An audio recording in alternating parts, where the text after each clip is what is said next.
Pai do Senhor, estamos começando nossa terceira edição do The Jadcast, para a honra e glória do nome do Senhor Jesus Cristo. A gente que está fazendo essa série de edições, acerca da nossa segunda revista do segundo trimestre, de 2026, da classe de jovens, que tem por título Entre a Verdade e o Engano. A gente vai estar tratando acerca de várias ideologias durante esse trimestre. A gente já convida você a acompanhar a nossa série de podcast, tá certo? Hoje a gente está na lição número 3.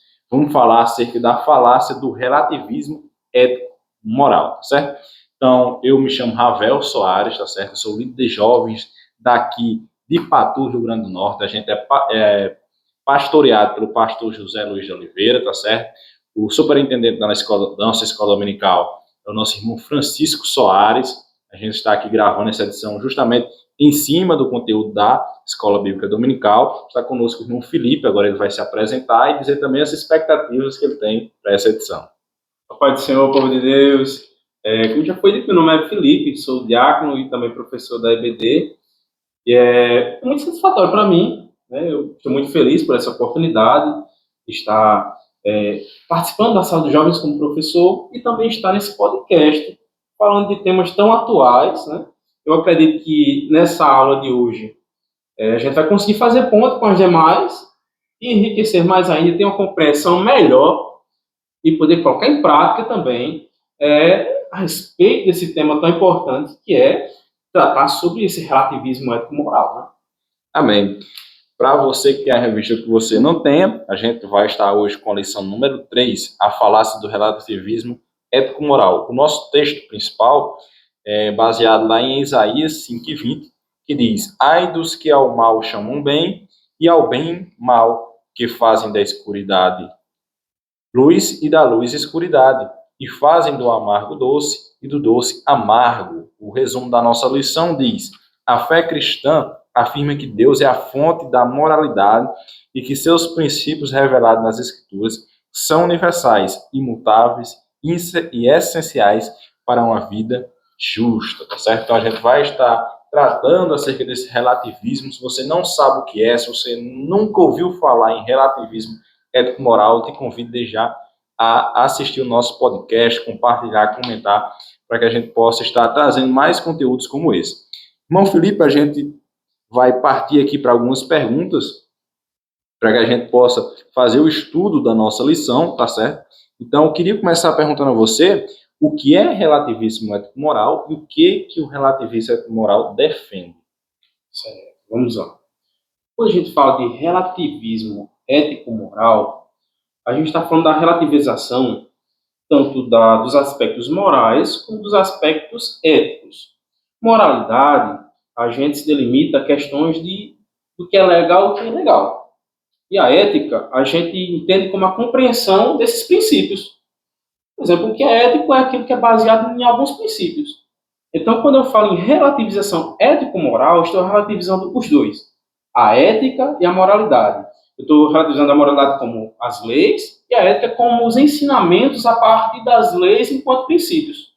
E relativizar é o quê?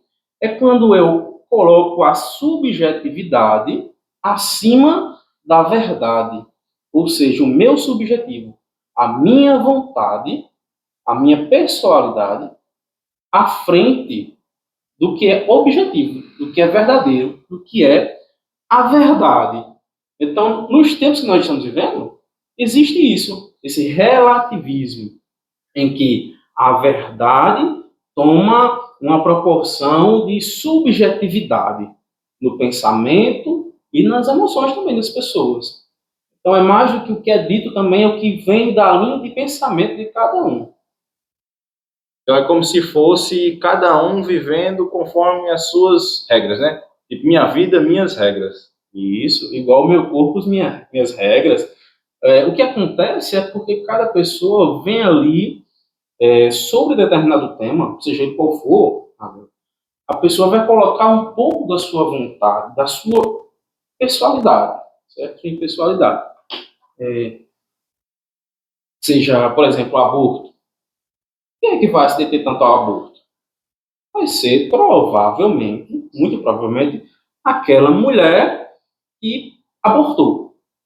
e ela vai defender o aborto com base na experiência dela e vai até ali assimilar algo da Bíblia, vai trazer algo bíblico e vai ali inserir a vontade dela, tentando forçar o texto para que ele apoie aquilo que ela também apoia.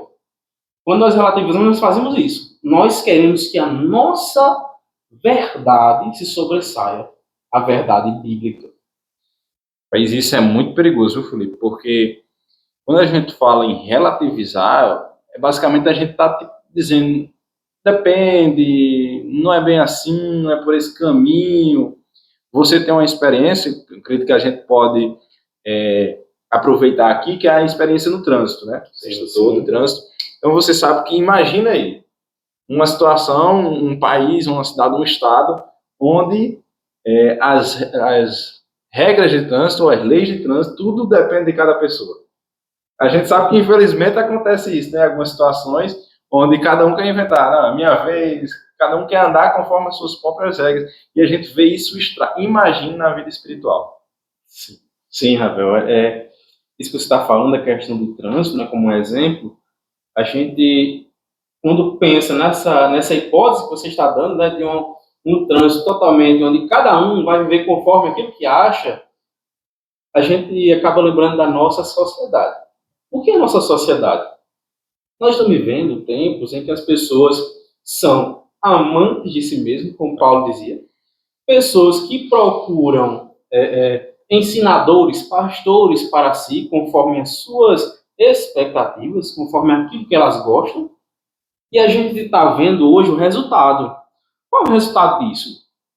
Nós estamos tendo um declínio moral da sociedade. A cada dia que se passa, nós vemos esse declínio aumentar.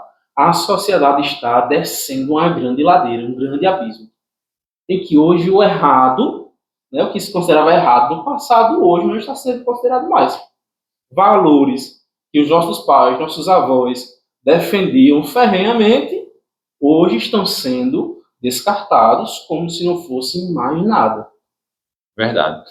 Uma questão que a gente pode aprofundar aqui, Felipe, é se isso é uma questão mais atual ou se isso já tem uma certa, vamos dizer assim, uma certa história dentro da humanidade. Porque, por exemplo, quando a gente tratou na lição número 2 acerca da falácia do materialismo histórico, a gente viu que de uma maneira mais expressa, mais manifestada, é uma coisa mais recente. Né? A gente pode ter ali indícios de que haveria uma direção da humanidade em suas ideologias para o materialismo histórico, né? Poderia, mas não era manifestado de uma forma tão clara. Né? Então, e sobre esse relativismo? Será que a gente pode encontrar na Bíblia? Será que é uma coisa mais atual, uma coisa que sempre existiu? Qual é a sua opinião acerca disso? Vamos lá, vamos por partes, né? A primeira parte da pergunta é se o relativismo ele sempre existiu ou se é só algo atual, né? Da nossa geração. Então, o relativismo, ele sempre existiu. Mas de que forma? De uma forma muito velada. O que nós temos hoje é uma grande expansão dessa forma de pensamento e desse comportamento. Porque, Ravel, relativismo a gente trata, na maioria das vezes, como forma de pensamento, mas também é um comportamento. A gente pode perceber uma pessoa relativista pelas atitudes dela. Não é só pelo que ela diz ser, mas também pela forma que ela se comporta, pelo valor que ela dá à verdade. Porque existem pessoas que conhecem a verdade, mas não a utilizam em sua vida. Preferem impor a mentira, preferem impor as suas vontades. Então, um comportamento humano que a gente percebe no dia a dia é esse, das pessoas sempre colocarem a sua vontade à frente de tudo. Isso é uma espécie de relativismo. Mesmo que a pessoa não fale, né? Porque a gente, quando fala em relação às lições anteriores, a gente vê ideologias, nós temos questão do materialismo, que é tudo muito fácil de perceber, não é? Mas a relativização, ela ocorre também de forma velada, através de comportamentos. E em relação à Bíblia? Sim. A gente fala em relativismo, a Bíblia não vai falar tão explicitamente, tão fácil da gente achar, É o relativismo de alguém transmitindo um discurso relativista abertamente. Porque o relativismo aberto, escancarado que a gente conhece, ele é fruto da ciência pós-moderna. É a linha de pensamento pós-moderna. O relativismo que nós podemos inferir à humanidade nos seus primórdios é o relativismo comportamental, que é o homem cometer o pecado e ali ele tratar aquele pecado como se não fosse nada. Que é o desprezar, é o não medir o peso do próprio pecado. Uma pessoa que fez isso foi Davi. Davi, quando pecou ali, teve relações com Betseba, ele mandou Urias para a guerra. E logo depois a gente sabe que Natan veio até ele conversar, né? E expôs uma história de um homem que tem uma ovelha e tal. E quando tem aquele desfecho, Davi ele se toca de que ele era semelhante àquele homem que defraudou alguém. O que é isso? É porque naquele momento ele relativizou. Naquele momento do pecado, ele não mediu o quão pesado era o que ele fazia. E nós também fazemos isso.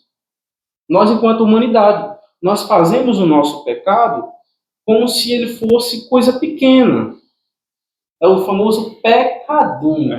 E sempre o meu pecado, Ravel, vai ser pequeno. E o seu sempre vai ser um pecadão.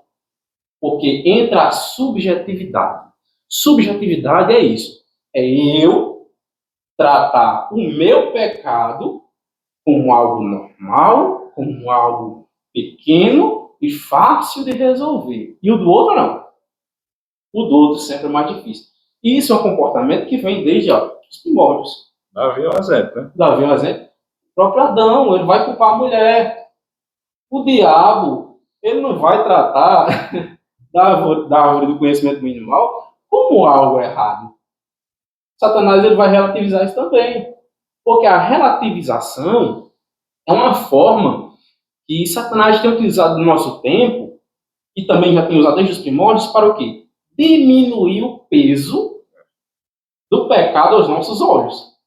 Então, para Adão, por exemplo, ali, comer do fruto, para Eva comer do fruto, não pesou na hora.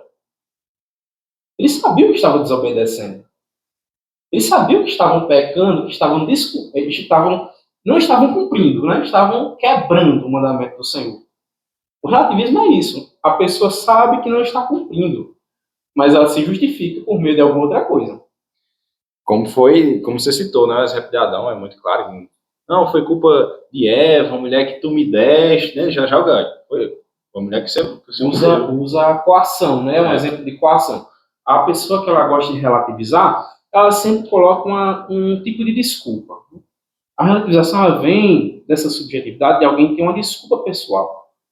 No caso de Adão, foi a mulher. No contexto de Adão, ele disse que ele errou porque a mulher que Deus deu a ele o induziu a comer do fruto. Então, ele relativizou. Quando a gente joga a culpa do nosso pecado para outro, é também uma relativização. Só que a gente percebe ela pelo comportamento, não tanto pela fala. É pelo comportamento, porque eu trato o meu erro como menor, porque meu erro é menor por quê? Porque ele é induzido por causa de outra pessoa, não fui eu. Tudo que eu coloco o meu eu como pessoa frágil, como minoria, Ravel, minoria. Olha o exemplo da aula passada, minoria. Esse discurso de que, eu sou minoria, eu sou frágil, e aí por isso que eu agi assim, por isso que eu não fiz de tal forma, é um meio de relativizar. É quando eu pego uma balança e eu quero sempre dizer que o meu é mais pesado, o meu é mais difícil, o meu está mais complicado, e do outro está um fardo leve, está tudo ok, ele errou porque ele quis e eu errei porque eu fui condicionado. A gente tem uma comparação que Jesus faz, que até ficou bastante conhecida, que é primeiro tira a trava do teu olho, poder tirar o argueiro do olho do teu irmão, né? Então isso é um claro sinal do que é o relativismo. Ou seja, a gente sempre enxerga o erro no outro, mas em nós mesmos a gente não enxerga, ou então enxerga, só que com uma proporção menor. Isso foi o caso que você citou muito bem, que é o caso de Davi. A gente tem o mesmo pecado ali, que é o pecado daquela história, daquela parábola, vamos dizer assim, que foi contada pelo profeta Natan, É o mesmo pecado de Davi. Mas para ele se indignou tanto com o pecado cometido por aquela pessoa referente às ovelhas, que ele disse que era digno de morte, deveria pagar 4 vezes por isso, mas ele não se lembrava do pecado dele. Então ele relativizou. Ele deu uma sentença, né? Foi, deu uma sentença. Mas ele pesou para quando ele se tocou que era ele o problema aí. Verdade. A gente vai partir agora para a pergunta 3, é uma pergunta bastante polêmica, tá certo? Porque a gente está falando aqui sobre relativização, certo? A gente viu aqui que Satanás ele tenta tirar o peso, tenta tirar a culpa, né? Tenta desvirtuar a nossa percepção acerca do pecado, que é pecado. Só que muitas pessoas elas acabam tendo o pensamento de que a Bíblia faz exatamente a mesma coisa, ou que nós cristãos fazemos exatamente a mesma coisa, onde para elas os cristãos estão a cada momento mudando o que é pecado ou não para atender suas próprias necessidades, e elas acabam confundindo algumas questões. Então, para elas, isso acontece. Para elas, os cristãos e a Bíblia relativizam o pecado, para essas pessoas que têm esse tipo de pensamento. Mas eu queria saber de você, Felipe. Na sua opinião, você acha que a Bíblia ela relativiza o pecado? E se relativiza, como é que a gente explica situações em que antes a gente não via o pecado, hoje a gente vê que não é legal, que é pecado, ou em situações do contrário que a gente via que era pecado, hoje a gente já com sociedade está mais maleável, como é que Deus contempla tudo isso, qual a opinião de Deus acerca disso, como é que a gente vê isso? Será que a gente está também relativizando? Muito boa essa pergunta, Ravel. Biblicamente, a gente diz que não, a Bíblia não relativiza o pecado, certo? Mas quem é que relativiza o pecado? Somos nós, com a nossa interpretação pessoal, né? Nós desprezamos a interpretação coletiva e nós entramos para a nossa interpretação pessoal a respeito da Bíblia e nós acabamos entrando no relativismo, né? Nós acabamos tratando as coisas como se fossem perfeitamente imutáveis, como se os valores fossem negociáveis e condicionados ao tempo. Mas tudo isso são falácias. Isso não procede, né? O pecado ainda é pecado. Se a gente for falar do decálogo, né? A gente fala sobre amor a Deus, acima de todas as coisas, o próximo como si mesmo, não fazer imagem de escultura, não matar, não roubar, não desejar o que é do outro, não é? Respeitar pai, honrar pai e mãe, né? Isso. A gente tem o decálogo. Esse decálogo, ele é os nossos princípios, né? A partir do decálogo, a gente vai ter ali como se fossem fontes de águas. A partir de cada mandamento, a gente vai se aprofundando mais na nossa interpretação bíblica. Por exemplo, se diz não matarás. O primeiro passo a interpretar é não matar. Não matar é o quê? Matar é tirar a vida do outro. Não vou matar. Porque tirar a vida do outro é errado. Deus não mandou não matar. Mas aí, eu já começo a pensar no restante também. Não matar, mas também não prejudicar o outro, não ferir o outro, não denegrir o outro, não defraudar o outro, porque a partir do momento que eu sei que matar eu estou ferindo alguém, eu estou quebrando o mandamento, eu sei também que as outras coisas estão todas desencadeadas nisso aí. O que a gente está falando agora, a gente entrou exatamente na definição de ético e moral. Moral. Vamos tratar de moralidade como os 10 mandamentos, né, como exemplo de moralidade. O pecado que está descrito lá, que está escrito nos mandamentos, né, os 10 mandamentos como o decálogo, o exemplo nosso. Eles são princípios e eles são imutáveis. Era pecado matar e hoje ainda é. Era pecado roubar? Ainda é. Então, o que realmente é pecado não muda. Mas aí a gente tem costumes. A gente tem costumes do tempo dos patriarcas, nós temos costumes do tempo lá dos fariseus, dos saduceus, do tempo de Cristo, quando Cristo veio a este mundo, esteve entre nós. E aí, esses costumes? A grande questão que hoje as pessoas se perguntam é acerca disso, né? Por exemplo, respeito de barba, respeito de calça, por que que para a igreja tal pode, igreja fulana não pode. Bom, nós temos a nossa interpretação coletiva da Bíblia. A Bíblia, ela não pode e não deve ser interpretada de cunho pessoal. Quando eu pego a minha Bíblia e interpreto ao meu modo de viver, ao meu modo de pensar, eu estou correndo um grave risco de entrar no relativismo, porque eu vou interpretar da maneira que eu me sinto. E da maneira que eu me sinto, eu nunca vou ser um justo juiz para mim mesmo. Porque Paulo ele nos ensina lá, Paulo não, né? Escritor é Paulo, no texto lá da Santa Ceia. Ele vai nos ensinar que aquele que examina a si mesmo, ele está evitando de ser condenado com o mundo, não é? Por quê? Porque quando nós nos examinamos à luz da palavra, à luz da Bíblia, nós evitamos de ser julgados pelas nossas próprias leis. Paulo está dizendo o seguinte, olha, quem se julga pela sua própria lei vai sempre alisar a cabeça.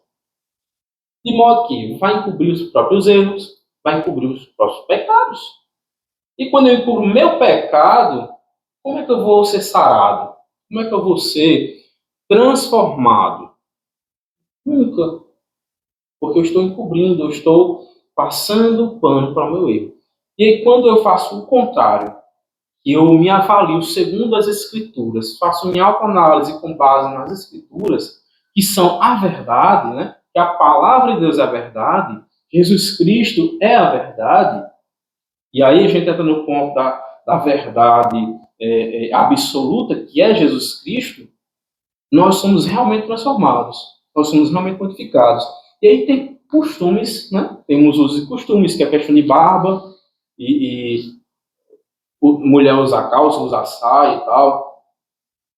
E quando a gente fala de interpretação coletiva, a gente está falando do organismo vivo, que é a igreja. Nós fazemos parte da igreja. Nós somos a Assembleia de Deus em Patu, não é? E aí nós somos esse organismo vivo que Deus nos projetou. E nós temos nossos costumes, certo? Nós temos nossos costumes que são baseados na palavra de Deus. Eles não são baseados em pensamentos próprios nossos, mas sim na palavra de Deus. A questão da modéstia é um princípio bíblico da modéstia, e aí nós interpretamos dessa forma. A vestimenta de uma modéstia é a que a gente elegeu, né? É o uso da saia, de preferência longa, né? Que não seja justa, para não atenuar a sensualidade. Não é? O uso de barba é um costume nosso, né? Nós não consideramos pecados a barba, mas a questão de que, para nós nos enquadrarmos em nossos usos e costumes, nós colocamos isso como algo que deve ser pensado e aceito para todos aqueles que querem fazer realmente parte, né? Quem quer fazer parte do Ministério da Assembleia de Deus em Patu ou qualquer lugar do Brasil vai aceitar isso. Não aceitando, ele não poderá fazer parte das assembleias, das reuniões privativas, assim como temos nosso documento que rege, né? Nós somos amparados por esse documento. E aí, questão de pecado ou não pecado? Existe o pecado da desobediência. Aí sim, entramos no mérito do pecado. Quando eu concordei com a minha igreja que eu ia viver conforme os usos e costumes dela, eu fiz uma declaração pública. Eu dei fé, né? Eu dei a minha palavra sobre aquele uso e costume da minha igreja. Eu fiz parte de um discipulado que me explicou isso. Eu não fui enganado, eu não fui coagido. Teve um professor que me ensinou que aqui não é o uso e costume da nossa igreja, que devemos respeitar e preservar, porque são bons costumes.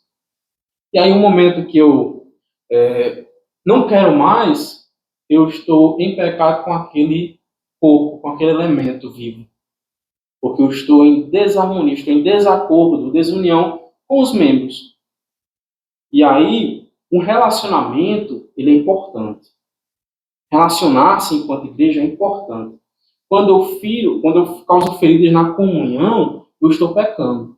Por mais que aquilo, o fazer mesmo, usar a barba não seja o pecado, porque a barba não é o pecado. O pecado é desobediência de usar a barba quando eu disse que cumpriria aquele costume. Por isso que outra igreja lá permite usar barba. E está tudo bem. Eles não vão para o inferno porque estão usando barba. Mas quando eu, membro da Assembleia de Deus, concordei, né, dei a minha palavra, e eu quero agora voltar atrás e querer mudar um costume, aí eu estou me equivocando, estou praticando o erro. Entende que aí entra também o relativismo? Nós temos que ser cumpridores daquilo que nós prometemos. Quebrar a promessa é a gente falhar, é a gente ter dívida com o outro. Quando a gente dá a nossa palavra, que olha, eu prometo ser fiel, eu prometo cumprir, e eu quebro essa minha palavra que eu prometi, eu estou em pecado. Eu estou devendo àquela entidade, né? Estou devendo ao corpo de Cristo o devido respeito. Então, quando alguém discorda da sã doutrina, dos usos e costumes, está pecando nisso aí. As outras igrejas que usam de outros meios, eles estão em harmonia entre eles, porque eles estão de acordo entre eles. Nós temos que zelar muito, Ravel, pelo nosso corpo, não só físico, mas nosso corpo enquanto membresia. Nós devemos estar em harmonia.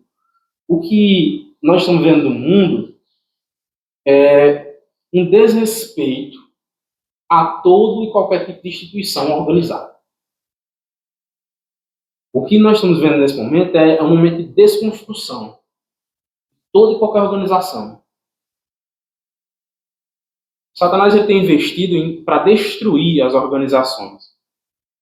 Tudo aquilo que é estruturado, tudo aquilo que é organizado, que existe figura de liderança, está sendo destruído. Por quê?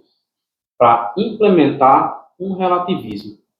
De que a figura de um líder não é importante. A figura de um povo unido não é importante.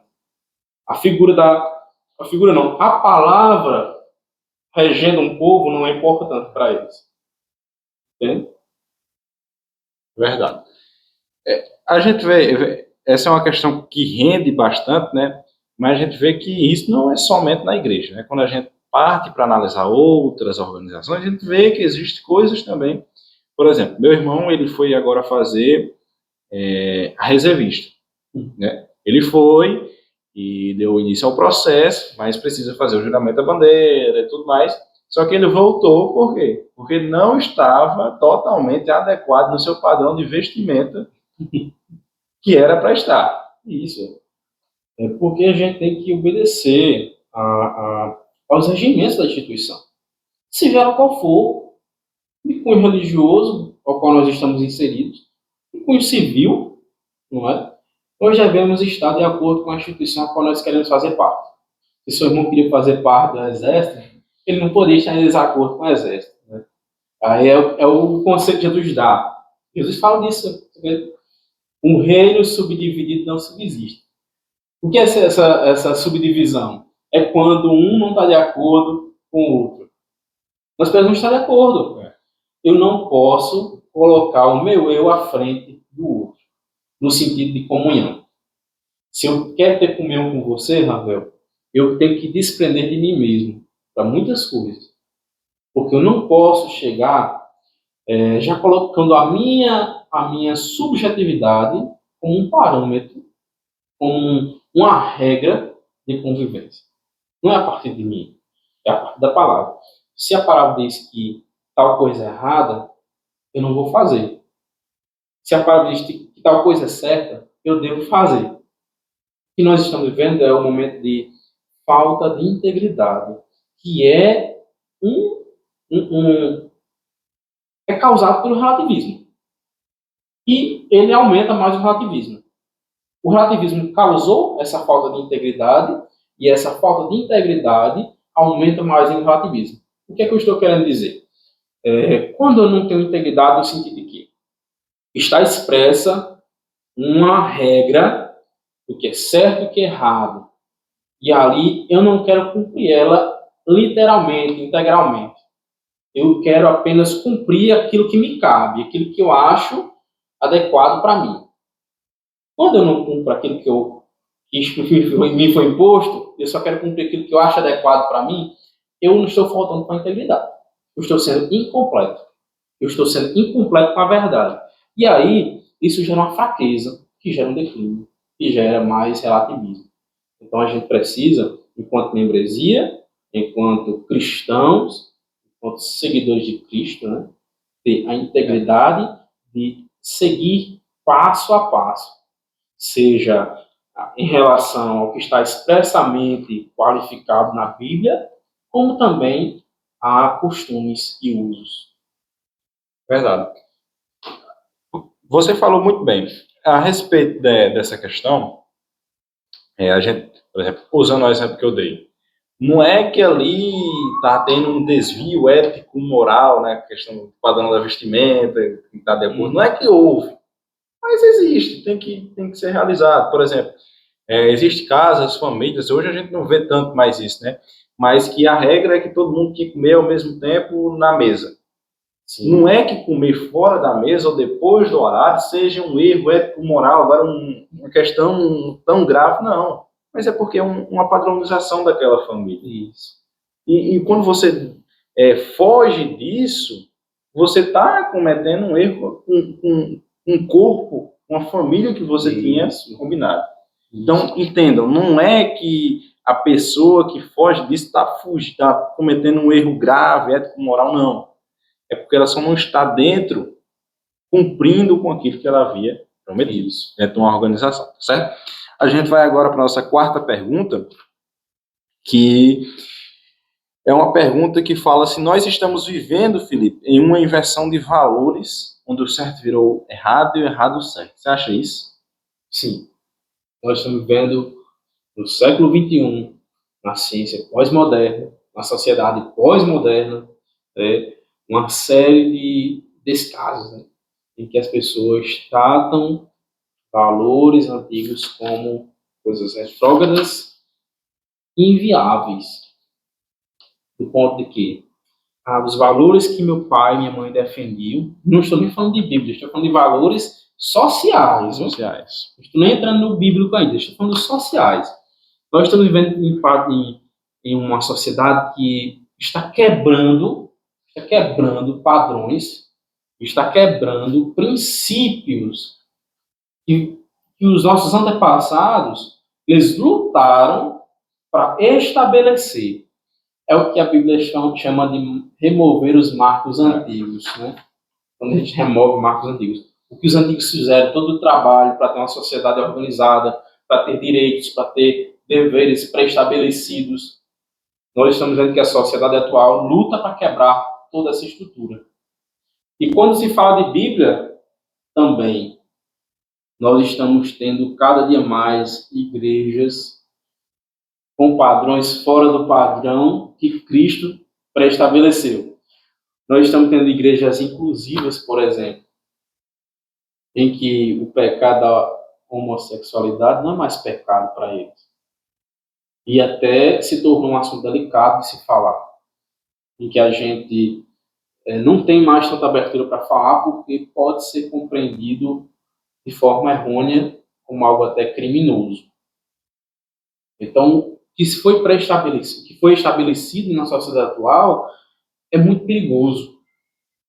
É muito perigoso, porque quebra toda a estrutura. Se falava muito em construção, mas a gente tem que ver que todo esse contexto é um contexto de desconstrução. Destruição. Quando se fala na academia, né, nos cursos de formação, de graduação, no caso da formação em letras, eu vi isso também, fala-se muito nisso, desconstrução, e a gente abrevia para destruição. Que é o quê? É romper. Se fala de os rompimentos. Romper com as estruturas. A ciência pós-moderna e a ideologia pós-moderna, ela parte disso aí. é desfazer, é desconstruir, é quebrar, é romper. O objetivo deles é romper. Eles vão rompendo diariamente, né? Eu prestei atenção na lição 1, né? Que é aquele movimento parado, né? Que estagnado. Por que ele é estagnado? Movimento imóvel. Movimento imóvel. Por que movimento imóvel? Ele está se movendo ou não está se movendo? Ele está. Só que ele é tão lento. Está aqui minha caneta. Quem percebe? Só que estava muito atento. Eu mexi minha caneta menos de 1 centímetro. Quem não olhou, quando olhar para minha caneta, não vai perceber que ela moveu do lugar. Quem olhou ligeiro assim no podcast já não viu que você mexeu. Já não viu. Porque é um movimento quase imóvel. Só vai perceber quando ela já estiver aqui no final da mesa. Entende? Porque são pequenos movimentos que a sociedade se acostuma.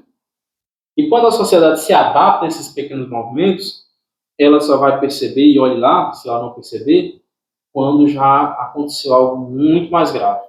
E é o que nós estamos vendo hoje. A sociedade ela sofreu esses pequenos movimentos, que até que um certo dia a gente acordou, de repente se espantou. Nossa, estou vivendo nessa sociedade em que aborto é normal, em que homossexualismo é normal, em que a pessoa se considerar um cachorro, um gato, um cavalo, está sendo normalizado. Eu coloco uma coleira e me disfarçar de animal, está sendo normalizado, não só aqui no Brasil, mas em todo o mundo. Então, isso fala de comportamento humano sendo modificado. O comportamento da sociedade está sendo modificado com esse movimento imóvel. Aos poucos vai se modificando. Quando a gente percebe, já está tudo modificado. Está tudo corrompido. Por quê? Relativismo. O relativismo, Rafael, ele é sutil. Ele é muito sutil. Porque ele é um discurso em que o meu eu ele sobressai facilmente. Ele é muito usado como forma de defesa e não como forma de ataque. Eu sinto de quê? Quem está relativizando, ele vai sempre apresentar o relativismo dele como uma defesa. Ele vai se autodefender do seu pecado. Eu pequei porque eu estava numa situação difícil. Eu pequei porque meu contexto social me forçou a pecar. Por exemplo, de situações marginalizadas, né? Ah, fulano roubou o celular porque ele estava numa situação difícil na família dele, no seu familiar ele não tinha condições. Vai sempre alegar isso. E vão dizer, olha, o roubo, porque foi uma necessidade, ele é aceitável. O que não é aceitável é o roubo de milhões. Não é o que a gente ouve por esses tempos, não é? Mas não. A verdade é que não. Não é duas medidas, né? Como a gente falou. Não é permitido. Não é duas medidas. Isso. Roubar uma caneta e roubar 1 milhão é a mesma coisa para Deus. Pecado. É pecado. Pode ter consequências diferentes? Pode. Na sociedade, nas leis desse mundo. Mas no âmbito espiritual, que é o que é mais esquecido, é o mesmo peso. Existem algumas frases que é utilizada, né? Por exemplo, alguns esportistas, por exemplo, relacionado à Fórmula 1, vai dizer que é a mesma coisa você perder por 1 centímetro por 1 quilômetro. Perdeu do mesmo jeito. A gente vai para o inferno, você pensando que é um pecadinho, é um pecadão. Mas você vai para o inferno por conta disso. Aproveitando que a gente está falando acerca desses assuntos, eu queria saber quais são as consequências dessa falácia. Quais são as consequências que uma pessoa traz para a vida dela quando ela começa a acreditar nessa falácia? Muito bem. Quando a pessoa ela traz o relativismo como uma prática, né? Eu já falei que o relativismo não é só a linha de pensamento, também é prática. Quando ela traz a linha de pensamento relativista e a prática relativista para o seu cotidiano, ela entra em um processo de deturpação moral, em que a moralidade, a ética, ela vai regredindo. Ou seja, Hoje, para mim, roubar essa caneta não é mais pecado, porque é uma caneta pequena e simples. Não é pecado. Amanhã eu não vou mais roubar uma caneta. Vou roubar um caderno na escola. Depois de amanhã, eu não roubo mais um caderno na escola. Eu roubo já uma bolsa completa, com todo o material escolar dentro. E por aí eu vou progredindo. Progredindo ao inverso. Porque eu me adaptei. Eu me acostumei com o meu relativismo de achar que isso é pequeno. Eu não pesei como deveria ser. Eu defendi a minha ideia de que eu posso fazer porque é algo pequeno, é algo... Um pequeno erro, Ravel. Eu fiz aquilo porque era um pequeno erro. Não ia trazer mal a ninguém. E quando eu dou por mim, eu já estou fazendo grandes coisas que causam grandes proporções, grandes problemas dentro da sociedade. Um ladrão de banco, ele não começou roubando banco. Verdade. Ele começa roubando outras coisas pequenas. Seja qualquer coisa que for, né? Um pedófilo, por exemplo. Ele não vai cometer um crime contra uma criança da primeira vez que ele descobriu que é um pedófilo. Ele já vai vir consumindo material de cunho, né? Na mente. Na mente, em sites.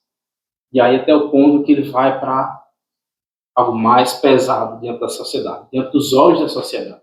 Você está vendo como é delicado? O relativismo ele é simples, ele é tão pequeno, é tão sutil, mas ele, quando ele adentra na vida do ser humano, ele leva o homem a mergulhar profundamente no erro. Porque eu começo a ignorar pequenas coisas, vou me justificando e vou aceitando, e ali vira um ciclo.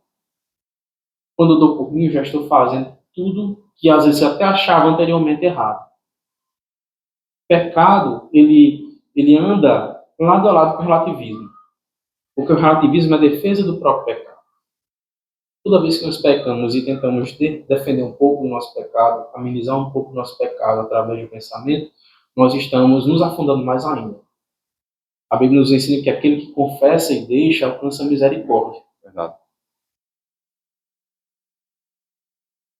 Felipe, para finalizar, a gente pode encerrar aqui, com você deixando um conselho a respeito dos jovens que enfrentam essas situações a respeito do relativismo ético-moral em faculdades, em escolas, qualquer outro ambiente, no ambiente de trabalho, ou até mesmo pessoas já adultas que enfrentam essa questão de ser confrontado muitas vezes a respeito dessa relativização, ouvindo que, não, isso era no tempo, lá no tempo de Jesus, isso não existe mais hoje, isso ficou para trás, nós estamos vivendo um novo contexto, uma nova cultura. Como é que a gente pode se blindar e se defender disso?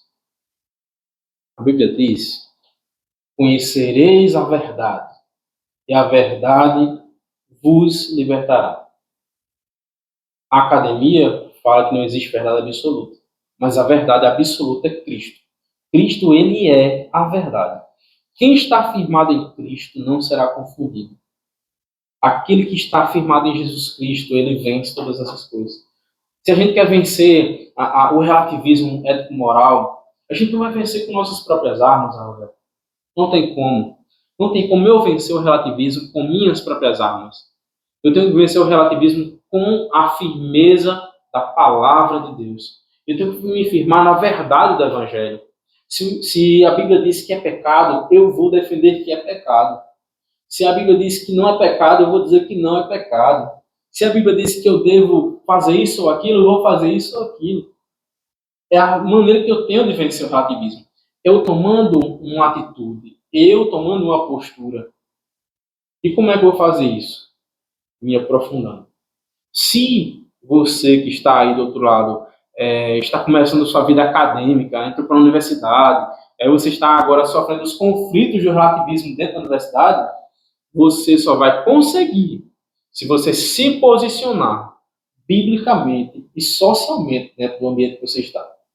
Se você não se posicionar no ambiente que você está inserido, você não vai vencer. Por quê? Eles vão vencer você. O relativismo vai entrar na sua vida. Nós somos canais, Ravel. Nós somos canais de Deus. Se nós não servimos para transmitir, nós vamos só receber. Se você não está cheio da verdade para transmitir, você está vazio ao ponto de receber as mentiras. Verdade. Então, que a gente possa colocar em prática aquilo que a gente aprendeu, né? Que você que está ouvindo possa colocar em prática, para que a gente não venha ficar confundido. Se você assistiu até aqui, Felipe, mais um passo que ela deu para não cair nesse relativismo ético, moral, certo? Só fazendo uma retrospectiva aqui, a gente esteve fazendo um bate-papo, algumas perguntas e respostas a respeito da lição número 3, acerca da falácia do relativismo ético-moral. A gente passou por assuntos, a gente pode numerar aqui os assuntos da escola da lição, né, que é o conceito e a natureza do relativismo moral, que a gente já comentou.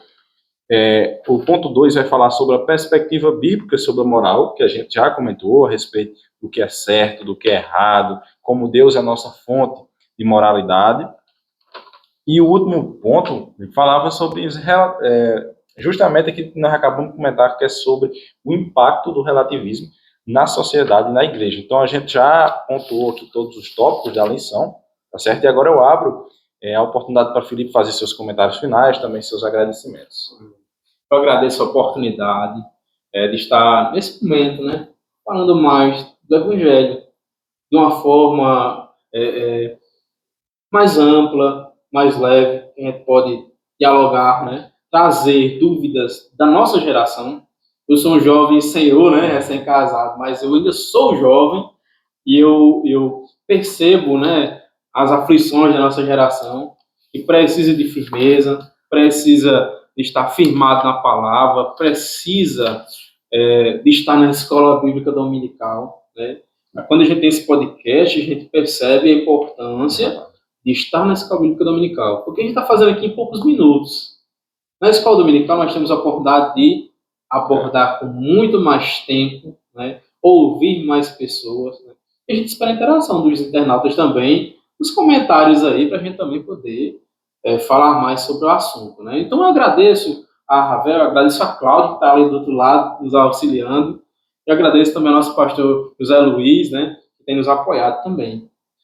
Amém. Quero agradecer também ao irmão Felipe, né, pela disponibilidade e o tempo de estar aqui gravando conosco mais uma edição. Agradecer ao irmão Cláudio, agradecer ao pastor José Luiz, nosso superintendente da Escola Dominical, irmão Francisco Soares, e a todos que estão apoiando esse projeto, que estão compartilhando, que estão interagindo, né, comentando, curtindo, que Deus possa abençoar mais e mais a vida de vocês.